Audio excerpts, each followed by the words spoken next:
Bonjour my friends, I'm Frankie and welcome to Club Foodie. We like sandwiches, and although we have them more often during summer, we still enjoy some of them when it's cold outside.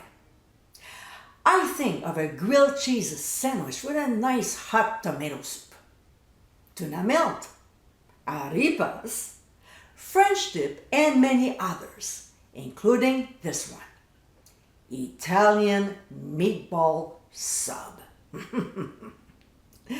This crusty sandwich is loaded with deliciousness. This is a great meal to enjoy this season. So let's get cooking. Here, I'm using my meatless spaghetti sauce, but you can always go with my marinara sauce. Both recipes are on the website. We'll put our Italian meatballs, the recipe is also on the website, in the sauce.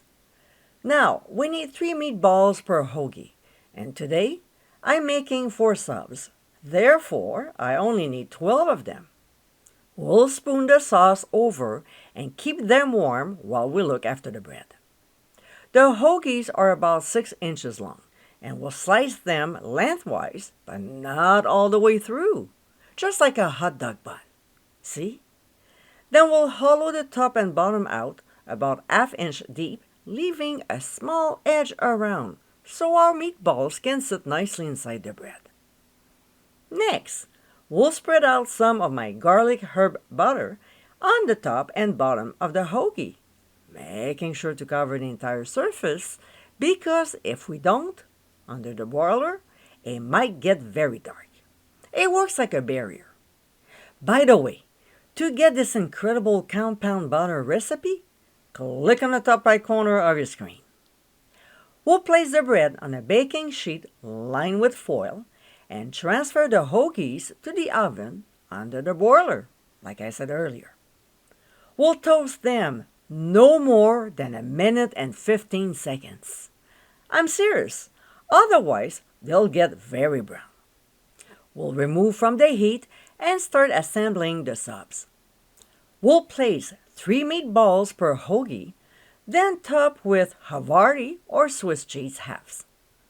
We'll return the buns back to the oven and broil until the cheese is melted and golden brown, about 1.5 minutes, but definitely keep an eye on them. We'll remove from the heat. Wow, they look amazing! Look at this! Spoon a little bit of sauce over the melted cheese. Oh my, yum! And then sprinkle on some Parmesan cheese and fresh chopped parsley. We'll serve immediately. And my friends, this is our Italian Meatball Sub. Loaded with yumminess, this quick and easy recipe is always a favorite. With homemade meatballs and sauce, topped with melted cheese, this sandwich is the best. I hope you give it a try soon, and be sure to visit clubfoodie.com for ingredient amounts, directions, and more info. Until next time, my friends, bon appétit!